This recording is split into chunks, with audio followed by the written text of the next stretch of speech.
Okay, good afternoon for the last session.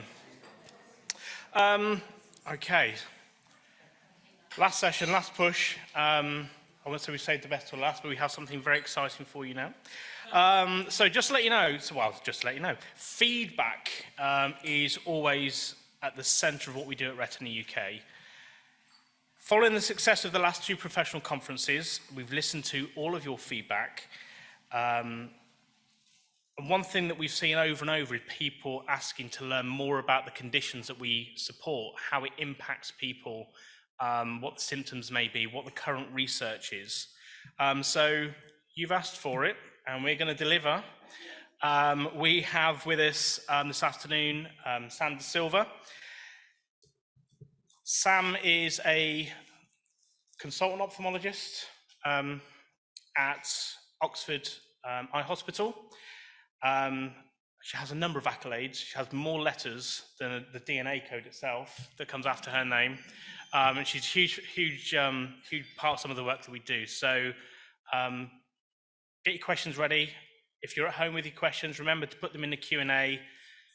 Pop your hands up at the end when we do our Q&A session, and listen and enjoy. So, Silva.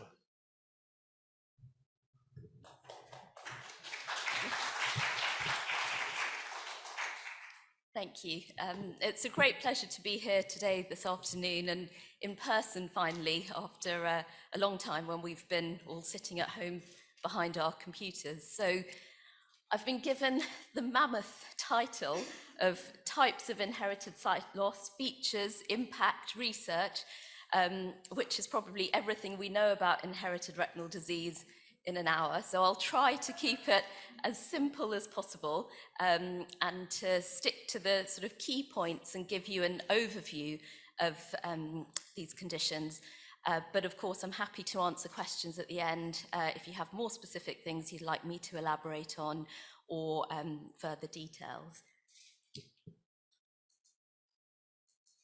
So the title I was given was on inherited sight loss, and I think the first thing is to highlight that there are many types of inherited sight loss. So, there are many childhood disorders, ocular developmental abnormalities, so the eye not forming properly, so a small eye microphthalmia or not forming at all.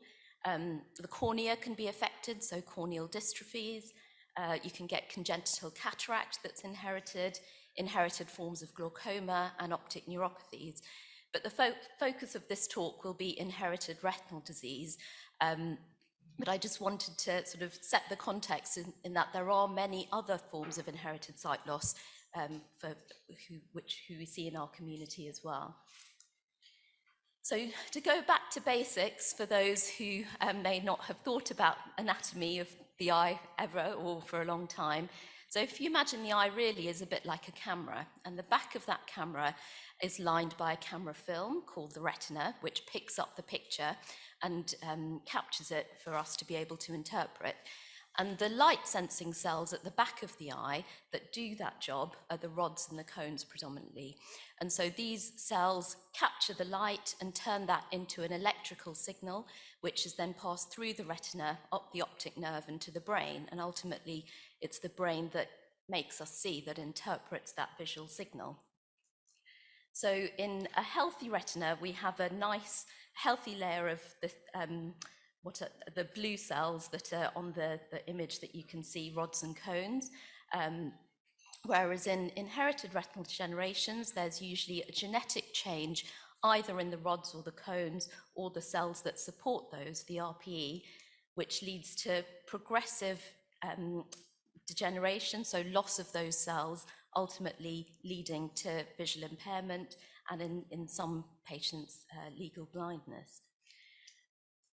So one thing I wanted to try and address or talk a bit about is how we characterize these disorders or how we name them, because you probably have seen conflicting things or differing things in letters from clinics or diagnoses. Someone might have a diagnosis of RP, someone else might call it a rod cone dystrophy, someone else might be said to have, been given a genetic diagnosis like ABCA4, or someone else might have a syndromic condition like Usher's syndrome. So how do these things all fit together?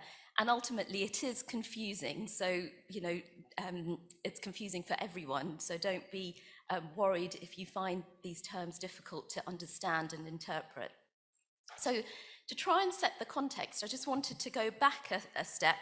I won't give you too much of a history lesson, but just to try and understand how how these diagnoses or these conditions have been discovered and why these terms have been given to them.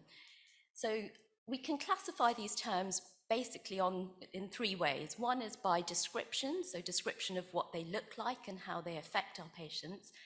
The second is function, so how they affect the function of the retina. And thirdly, by genetic diagnosis.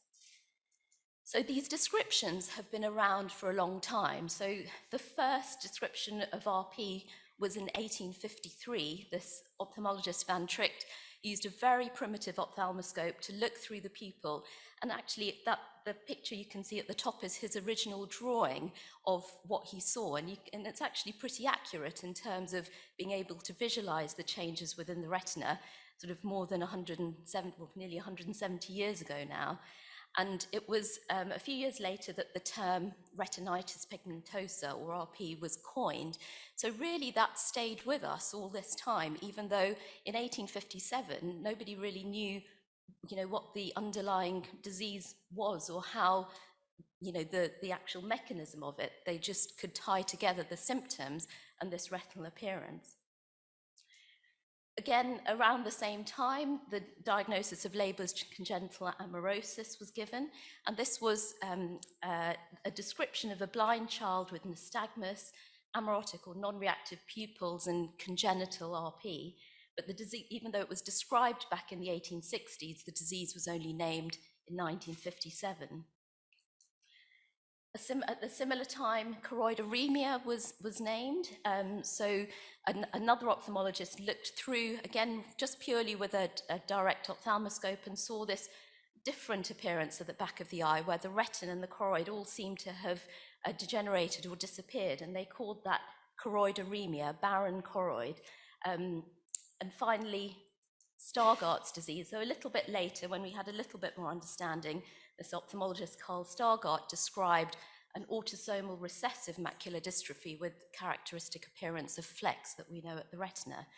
So you can see that all these diagnoses were given purely on the basis of description. We didn't really understand at this stage, 100, 150 years ago, much more than that, but we could see a constellation of symptoms and tie that up with an appearance of the retina. So then we jump forward about another sort of 50 or 60 years to the 1940s, 1950s, where we started to do electroretinography, or ERGs, more routinely. They had been around for a while, but they became more sort of in clinical practice at that time. This picture I've stolen from Omar Marou's website. Many of you may know him. He's a inherited retinal disease specialist at Moorfields, and illustrating how the ERG is done. So basically you place electrodes across the cornea and use stimulate the retina show pictures that can either stimulate certain groups of cells. If you do that in dim light, you can stimulate the rods. If you do it in bright light, you can stimulate the cones. Or if you use a certain pattern, you can stimulate the macular region. And so really, at this point, or sort of soon after, once we understood how the different populations of cells in the retina function, you then get this next sort of wave of classification of these disorders. So rod cone dystrophies, where the ERG shows that the rods are more affected than cones. Cone or cone rod dystrophy, where the cones are more affected than rods. And macular dystrophy, where the macula, or the central part of the retina, is predominantly affected, but the peripheral retina is less so. And these are all diagnoses based on ERGs, so that's where this terminology comes from. And then we move on to genetics. So mechanisms of inheritance have been known about for a long time, since, again, sort of the 1860s seems to have been this golden time of discovery in medicine. So since then, we've known about autosomal dominant, autosomal recessive disease, and more recently X-linked to mitochondrial disease. But it's really in the last 30 years that this explosion of genetics has happened. And so we go from, the early 90s, where very few genes were known that were responsible for inherited retinal diseases, to, the current time, where we know that nearly 300 different genes are responsible for these conditions. And this has given us a huge amount of knowledge, both in terms of understanding why these diseases occur, but also how they can be different and how they can manifest differently. But then what we see is that there isn't a direct correlation between those descriptive diagnoses and these genetic diagnoses. And so, for example, RPGR, so that's the gene that's responsible predominantly for X-linked RP, can also cause a cone rod dystrophy. Stargardt's disease, which is most commonly a macular dystrophy, can also cause an RP-like picture. And so that's why you tend to see multiple different diagnoses on patients' letters, where they might say ABCA4 macular dystrophy, because you're trying to not only delineate the genetic cause of that disorder, but also give an idea of the pattern of disease and how that individual might be affected. And that sort of guides how, what support they might need. The support for someone with peripheral visual loss is, of course, different to someone with central visual loss. So this is why we have a number of different terms which are sometimes complementary, and they have overlapping disorders related to these genes. Sometimes we know why a particular gene manifests differently. So, for example, for the RPGR gene, we know that if the genetic change is at one end of the gene, the 3' end, that tends to manifest more as a cone rod dystrophy, and if it's at the other end, it's more likely to be RP. But other times we don't know, and that's ongoing research that needs to be done to try and understand why these conditions manifest differently. This is an idea of the spectrum of genes and their frequency. So this is data published in 2020 of the 4,000 patients seen at Moorfields. And you can see the most common gene by far is the ABCA4, which affected more than 650 patients in that group. The second most common gene is USH2A, both in terms of an isolated RP or as part of a syndromic diagnosis. And then RPGR is the third. But you have many, these are the top 20, but you have many more genes that have been implicated in these disorders.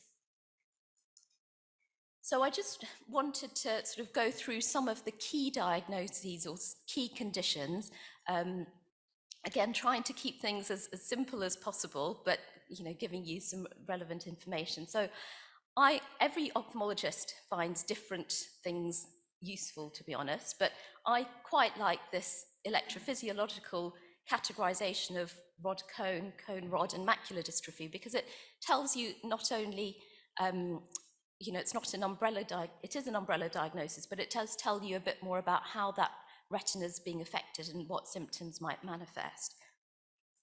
So rod cone dystrophy is reasonably interchangeable with the diagnosis of RP, or the name RP. And as we know, many of our patients are affected by night vision problems and peripheral vision problems first, and later, in some patients, their central vision remains unaffected, or later may develop central visual loss as well. The traditional description is of tunnel vision, which is true to an extent, but actually many patients have far peripheral vision that remains intact, which they can use for navigation. And we know these conditions have a very variable phenotype. So sometimes their onset is in childhood and can be quite rapidly progressing. Other times the onset can be in late adulthood. And we also see this phenomenon of variable penetrance, or incomplete penetrance, where someone has that genetic change but actually doesn't manifest the disease at all. And that's, again, something we don't understand exactly how that works at present. So part of this variability can be explained by the genetic cause, and some of it is, like I said, still unknown. So we know that in these conditions, there are three main modes of inheritance. We do also see mitochondrial, but that's much smaller. So autosomal dominant RP accounts for around a quarter, about 25% of our patient group, with the commonest genes being listed here. So rhodopsin, RP1, PRPF31. Autosomal recessive RP probably accounts for the biggest proportion. The commonest gene for that is USH2A, EYS is also seen, and it's these, which gene is more frequent is also dependent on the population. So in different populations, you'll see a different distribution of these genetic changes. And X-linked RP, most commonly due to RPGR, and the other gene implicated in this is RP2. So as well as seeing the primary retinal changes in these conditions, it's also important to look for other ocular features which are potentially treatable. So we know that patients with RP often have significant refractive errors, so they may be highly short-sighted, myopic, or very long-sighted, hypermetropic, which can be treated with glasses. So, and especially in children, that's really important, because if that refractive error is left untreated, they can develop lazy eyes on top of their, of the underlying RP or inherited retinal disease. So it's important that, well, everyone, but especially children, are seen to diagnose and treat refractive error and patch, amblyopia treatment, so lazy eyes, patch lazy eyes if, as and when needed. We know that patients with RP are more likely to develop cataracts, so it's important that they're seen not necessarily by a genetic centre, but either by an optometrist or their local ophthalmologist once a year or every couple of years to check for cataract. And also, there can be swelling of the retina that we call cystoid macular edema. So this scan is an OCT scan, which is now quite commonly used and is actually available in many optometry practices as well. It uses infrared light to scan through the retina, and you can see the swelling of the retina on OCT scans. And that can be treated to a certain degree with drops, sometimes tablets, which can help to stabilize vision if it's due to the macular edema that's caused a change in vision. So it's important that we these treatable aspects of the disease are also addressed, and patients understand that. There's also this spectrum of syndromic RP, which can get quite complicated, but I just wanted to highlight that the diagnosis of RP can either just affect the eyes, or the genetic change can be in a gene that affects multiple systems. So, for example, Usher's syndrome, we know the usherin protein is not just expressed in the retina, but it's also expressed in the inner ear. And so some of our patients will have Usher's syndrome that encompasses hearing loss and RP or cone dystrophy, whereas others will have isolated disease. And actually for Usher's, it's one of the conditions that we do understand why that happens. So there are certain genetic changes that are retina specific, and if you have Usher's is an autosomal recessive condition, so you need 2 affected copies of the gene to manifest disease. So if both of those affected copies, or one of those affected copies, just has a retina-specific genetic change, that tends to be non-syndromic, manifest as non-syndromic RP. Whereas if those the genes affected more widely, that manifests as Usher's syndrome associated with hearing loss, or Usher type 2. Usher type 1 is a slightly different condition. You also have a number of other syndromic disorders where RP is a feature of a wider disease, and these patients need to be under the care of either clinical geneticists or general physicians who understand the range of conditions that they might need to have monitored, such as some conditions are associated with kidney disease, some are associated with heart disease, some with peripheral nerve changes. And so it's important that all of those aspects are managed, and there are some specific centres in the UK that look after these groups of patients.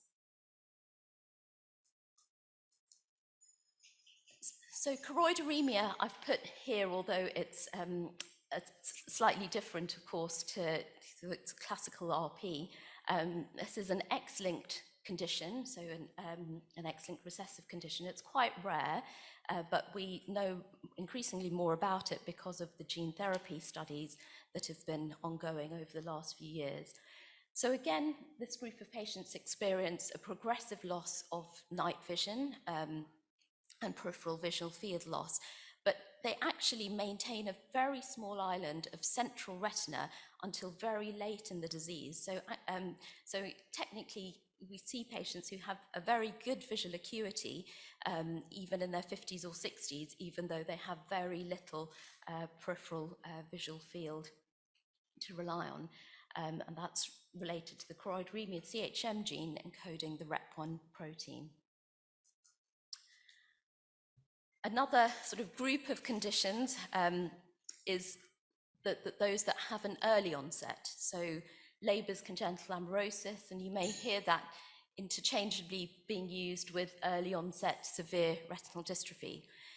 There isn't an exact time point at which when you'd call it one or the other, but generally we tend to use Leber's for children who have visual impairment from birth or within a few months of life, whereas early onset severe retinal dystrophy we'd use for children that develop it under the age of 5, but possibly not from birth. But like I said, there is overlap and people will use these terms in different ways. So they're characterized by severe vision impairment in early childhood. Patients often have nystagmus, so inability to fixate or wandering eye movements, pupils that don't react as quickly as otherwise. The sign called the oculodigital sign, where children rub their eyes, possibly in an attempt to stimulate some kind of phosphenes or visual perceptions. And actually that rubbing of their eyes can lead to keratoconus, so an abnormality of the cornea. And so that's something that we look for in clinic as well. Can be associated with early onset cataracts, and again, refractive error is very common in childhood onset disease. So these children can be very long-sighted. There are probably about 25 or 26 genes that are associated with this group of conditions, but the top 5 are listed there. So CEP290, there's Antisense oligonucleotides and CRISPR trials ongoing for that, and I'll talk about that in a little while, as well as RP65, which has a licensed gene therapy now on the NHS, which I'll go on to mention. So that's kind of the RP rod cone dystrophy kind of group of conditions. So then you move on to those that affect cones or the cone system first. And these have a different cluster of symptoms that manifest initially. So patients are first affected by symptoms of central visual loss. So this could be reduced vision, reduced visual acuity. They're often very light sensitive, so find it difficult to tolerate sort of bright lights or even ambient light. Difficulty reading, given that the central retina is affected, and may have color vision difficulties as well. Sometimes these conditions are then progress to involve the rod system, which is why they're then called cone rod dystrophies rather than just cone dystrophies, and then you develop the symptoms of peripheral vision loss and night vision difficulties as per the RP phenotype. Which genes cause these disorders? They're overall more rare than RP, but can be inherited via the 3 most common modalities, so autosomal dominant, autosomal recessive, and X-linked.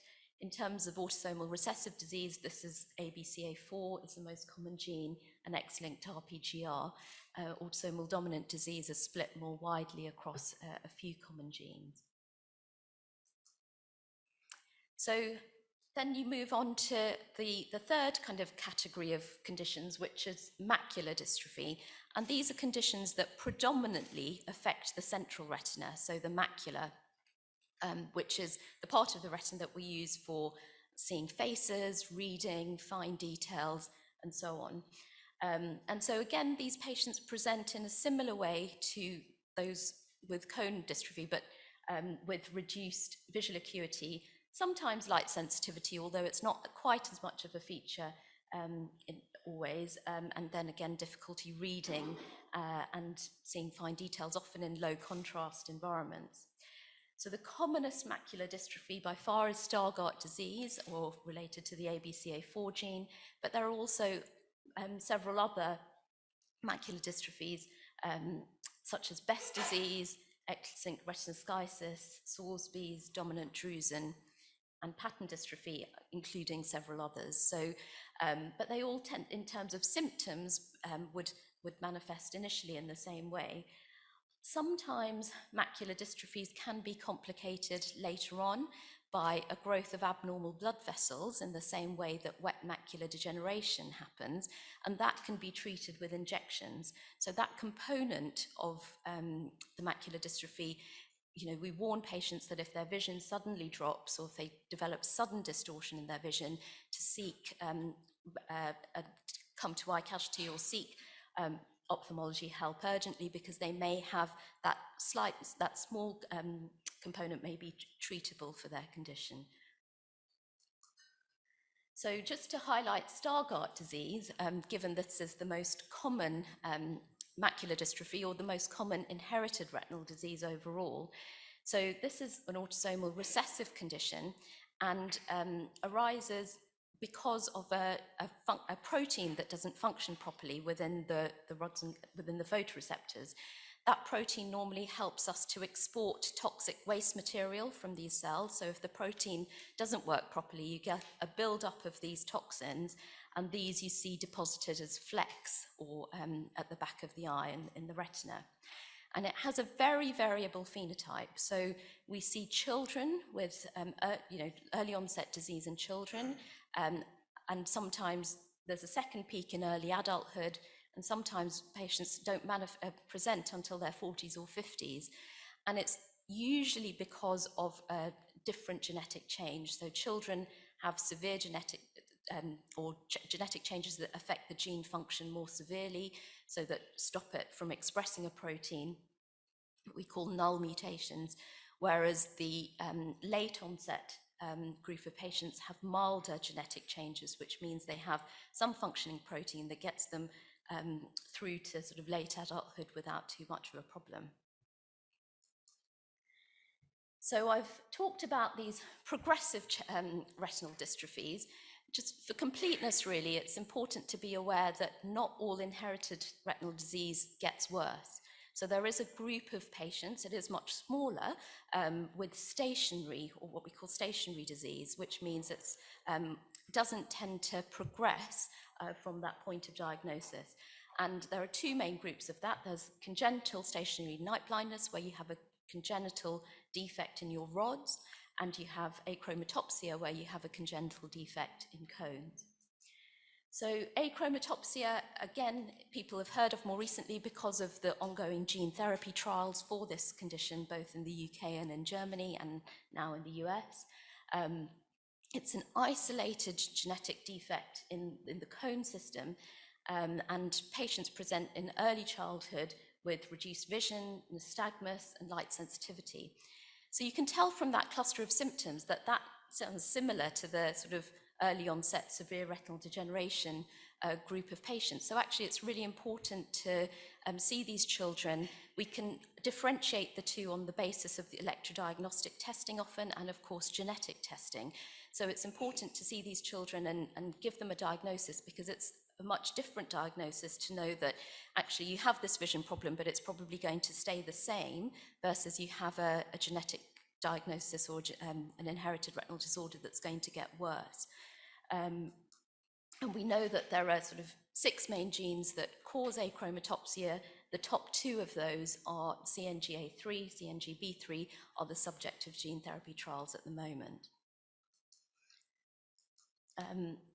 Congenital stationary night blindness is the flip side of the coin, where you have a congenital abnormality in your rods. So these children present with reduced visual, usually a little bit later than the achromatopsia children, but with reduced visual acuity. They may be very short-sighted.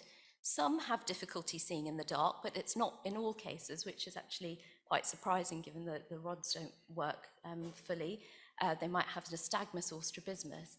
And when we look into the retina, apart from seeing changes related to short-sightedness, often the retina actually looks relatively normal. And again, this condition can be diagnosed on the basis of electroretinography, ERG testing, and genetic testing.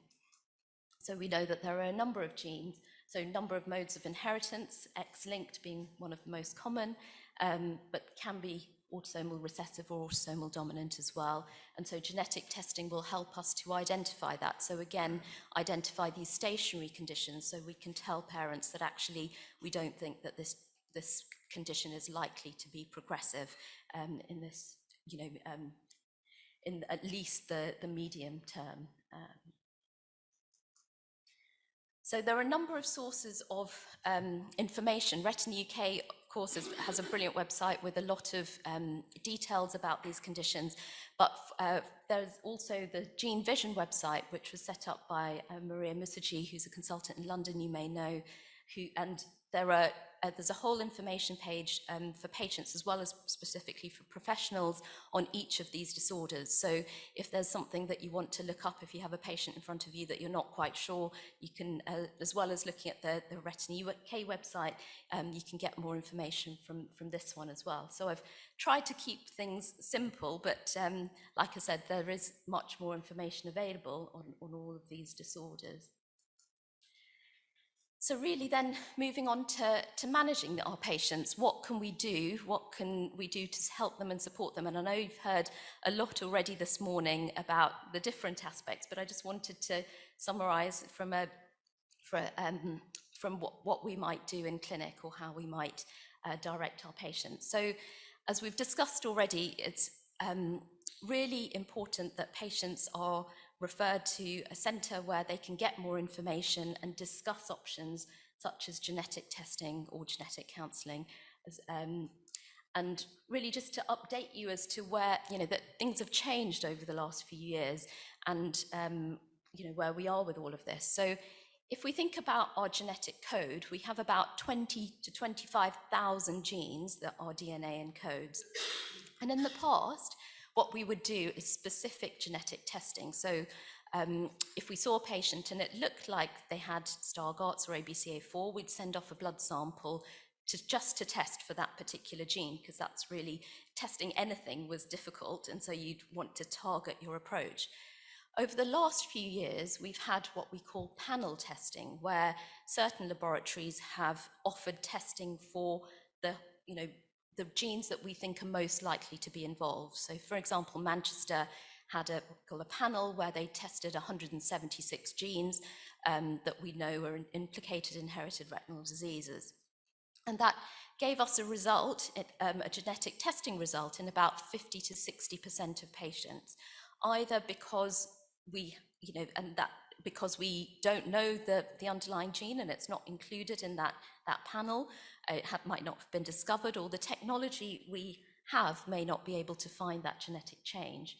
So over the last few years, we've moved slightly further than that, then to what we call whole exome sequencing.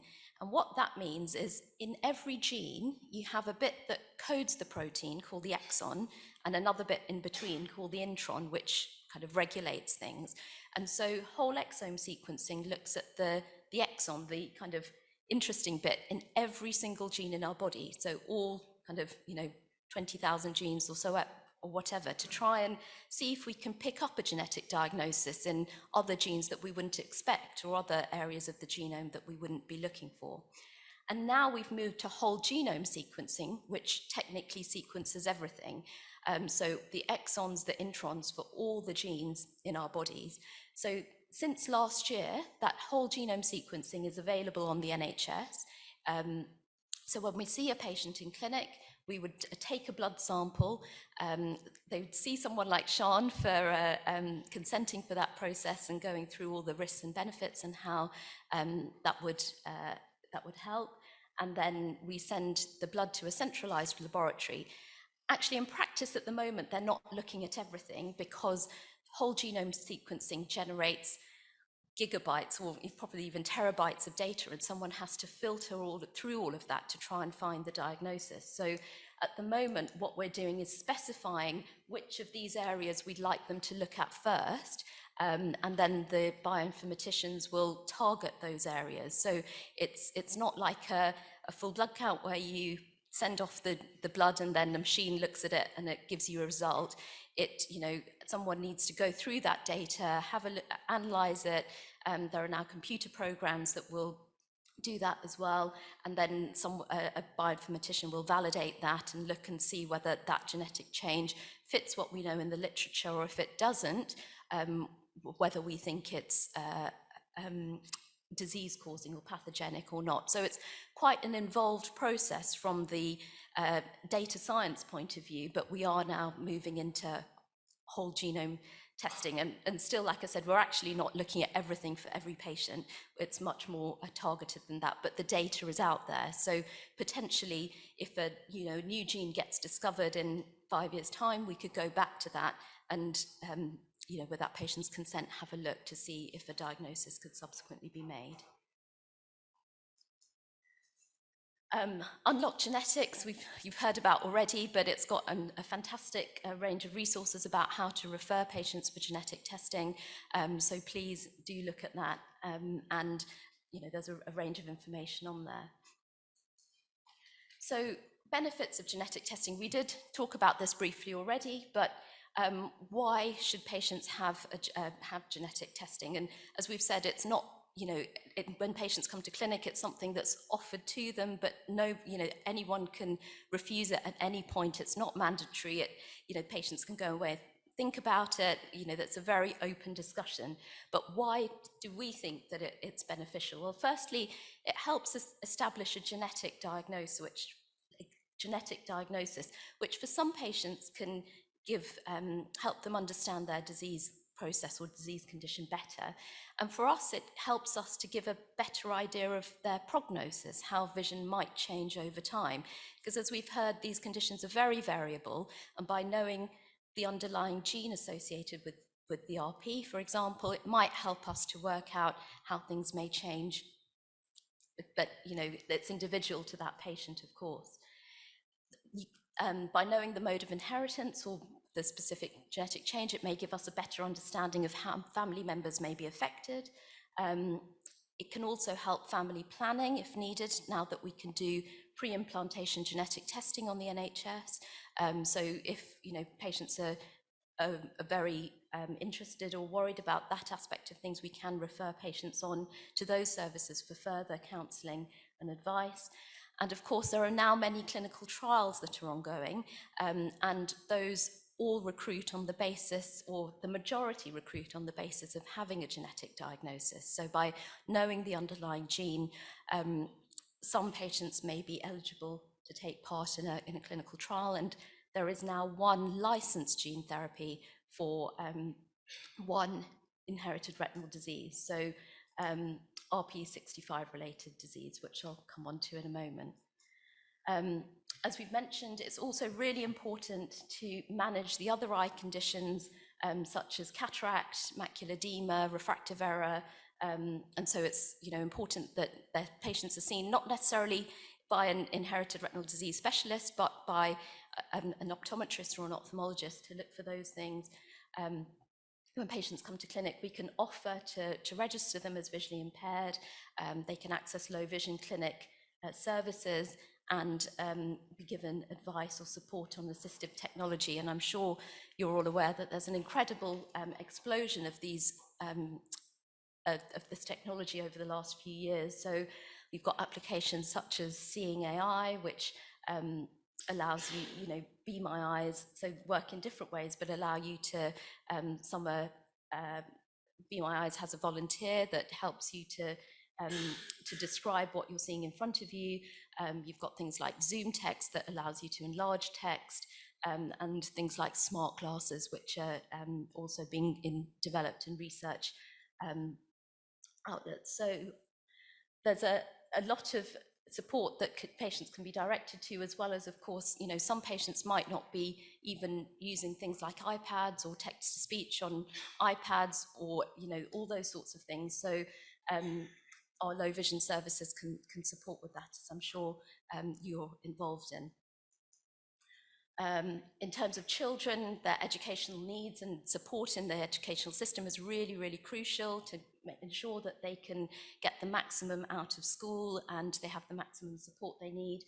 And something else we would discuss with patients in a clinic visit is health and lifestyle. So there actually isn't a huge amount of evidence specifically for RP or inherited retinal diseases. There have been certain trials and papers written over a long period of time, but we know for retinal disease in general, smoking is bad. So, for example, in age-related macular degeneration, smoking is associated with more advanced disease or earlier disease.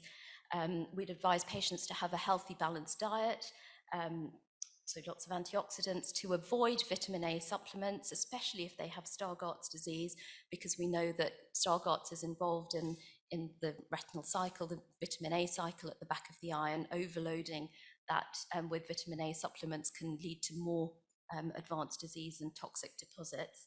And then also to protect their eyes, so to use sunglasses on a beautiful day like today, use sunglasses or wide-brimmed hat so that they have protection from UV light damaging their retina. And finally, I'll spend the last few minutes on clinical trials and the one treatment that we have. So as you may well be aware, the first gene therapy for an inherited retinal disorder was NICE approved in 2019 and is now offered on the NHS in 4 centres across the UK, so Manchester, Oxford, Great Ormond Street for children, and Moorfields in London for adults. And this is a gene therapy for one specific disease due to RPE65, genetic changes in RPE65, which tends to be a more severe retinal dystrophy. It has a huge associated cost, so it's probably around, nobody quite knows what the NHS negotiated with Novartis, but it's probably around sort of 400, the cost price I think is $400,000 per eye, so it's huge, very expensive, but like I said, is now being given in our clinics. So that's another reason, especially for children, to try and understand genetic testing if they have, or do genetic testing if they have early onset disease, to see if they may have this condition. So what is gene therapy? So just to highlight, in the retina we have our rods and cones, and these degenerate over time in patients with inherited retinal disease. So what gene therapy involves is using a virus to deliver a healthy copy of that gene to the retina, with the idea that it would stop the cells dying off and maintain the cells in that region. So it can either be given under the retina, that we call subretinal gene therapy, as Luxturna, the licensed gene therapy, is. And so this needs to be given in the operating theatre. It involves an operation a little bit like retinal detachment surgery, to detach or remove the gel within the eye, the vitreous, and inject the virus underneath the retina, where it's taken up by the remaining retinal cells. Gene therapy can also be given via intravitreal injection, so like treatments for macular degeneration or diabetic macular edema, so just injected into the cavity of the eye, and that's also in clinical trials at the moment. So gene therapy involves delivering a healthy copy of the gene to try and stop these cells dying off.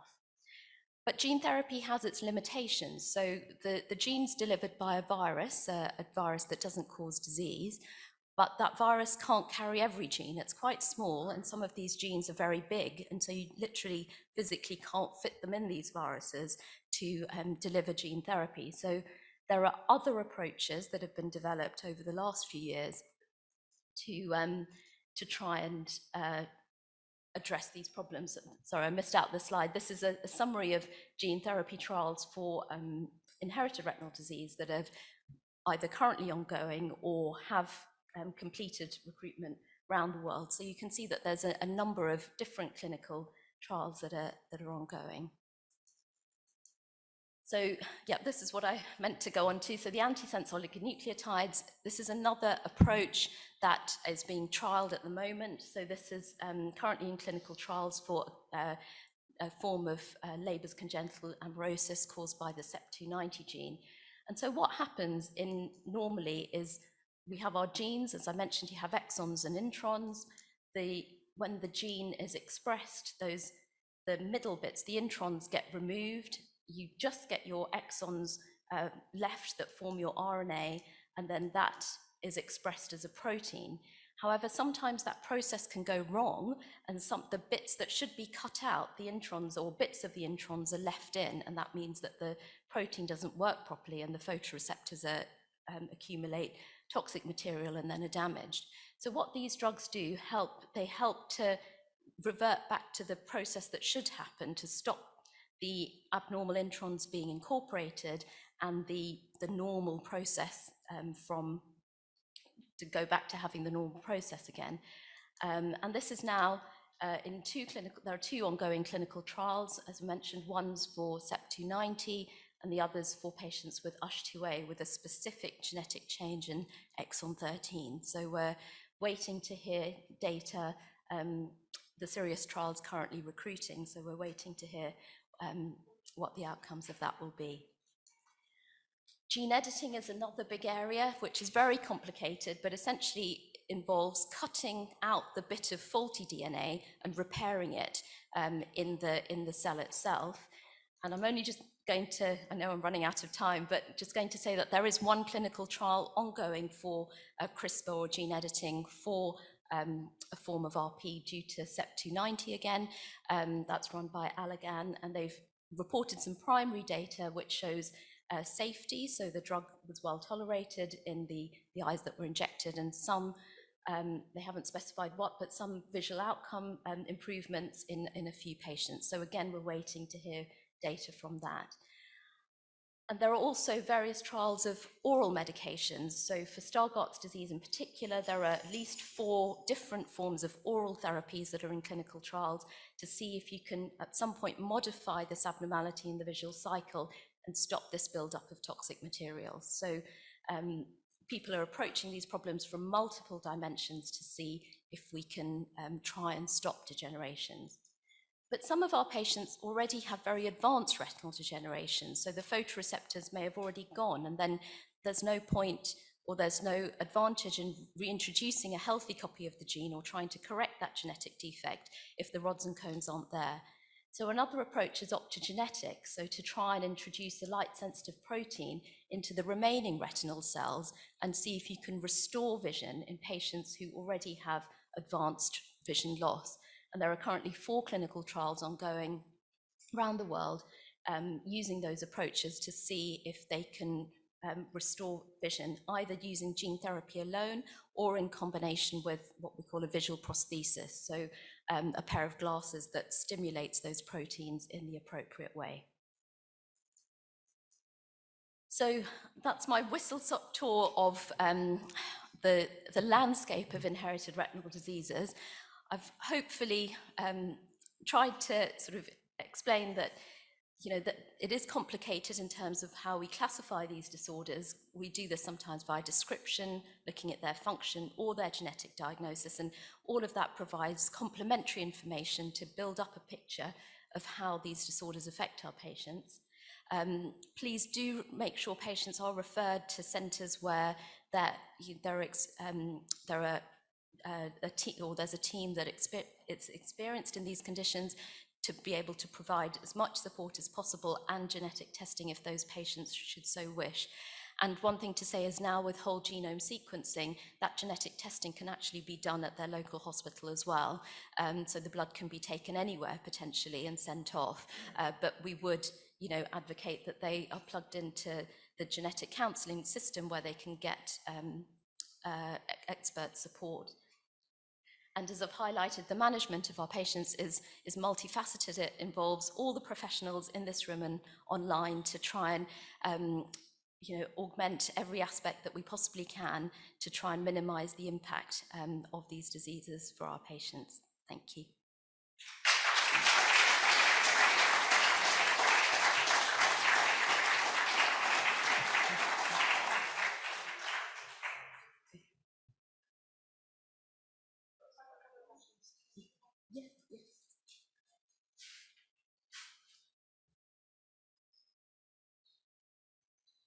Got a couple of online questions. Well, firstly, we've got a comment, Sam, that says, thank you, that was an amazing session. So thank you, I'd agree with that. But secondly, we've got a professional who's also living with RP themselves, who said, I had always been under the impression that vitamin A is good for protecting your retina, and I've been taking vitamin A supplements for many years based on a Harvard University study.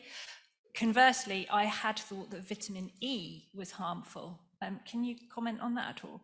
Yeah, so basically there was a paper written about 20 years ago, exactly that one from Harvard, which in RP patients showed some benefit in taking vitamin A in terms of leading to potentially milder disease.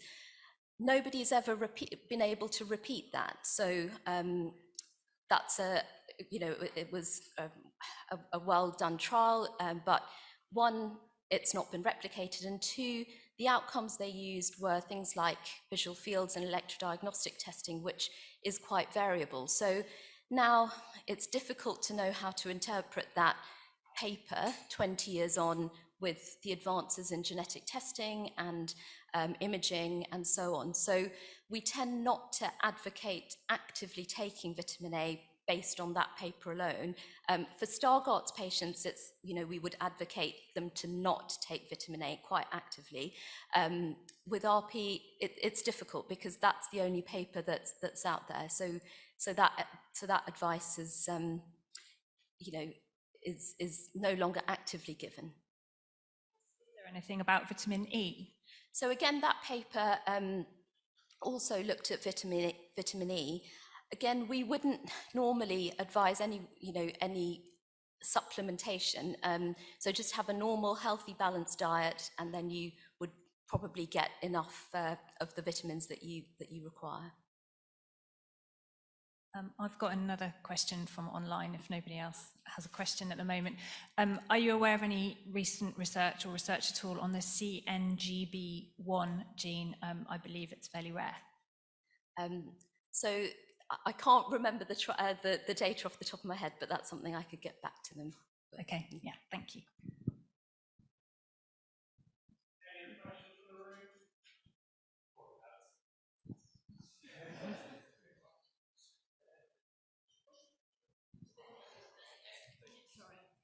Hi, that was a great presentation. It's Devinder from RNB. From a technology standpoint, 2019, we had a great presentation from Google DeepMind talking about OCT and AI doing the complementary work as with clinicians. Now, AI is a bit of a toddler, and expectations in the room are always managed. Yeah. In terms of the modeling, you mentioned with upstream of genetics and what's happening, does AI and the work happening lead on to modeling kind of therapies, and does it add value in terms of how much these treatments can be modeled and could add impacts? Yeah, so there's a lot of AI work going on actually in inherited retinal disease at the moment. So I personally know there's a program at UCL, Institute of Ophthalmology, led by Nicholas Ponticos, looking at AI in terms of looking at images to give a genetic, how that would help give a genetic diagnosis.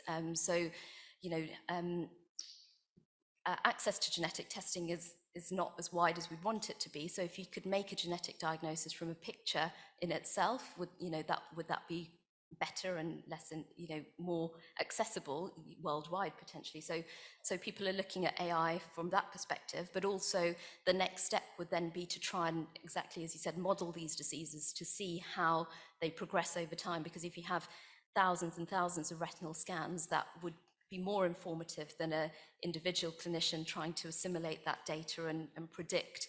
And given these conditions are very variable, then having AI, if we can have AI algorithms to do that, that would be incredibly helpful. Good afternoon. My name is Martin Carney. I'm a rehab worker from Newcastle. It was a very interesting presentation. All I wish to know is, would it be possible to have a copy of your presentation, please? Yes, absolutely.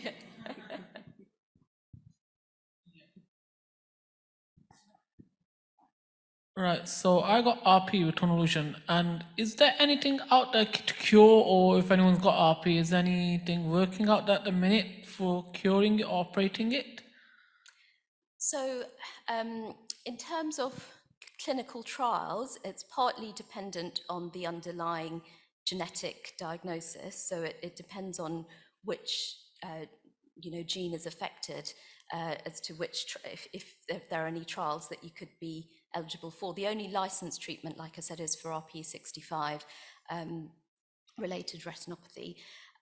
In terms of reversing visual loss, like I said, there are some trials ongoing in terms of the optogenetic approach, so to try and make the remaining retina light sensitive.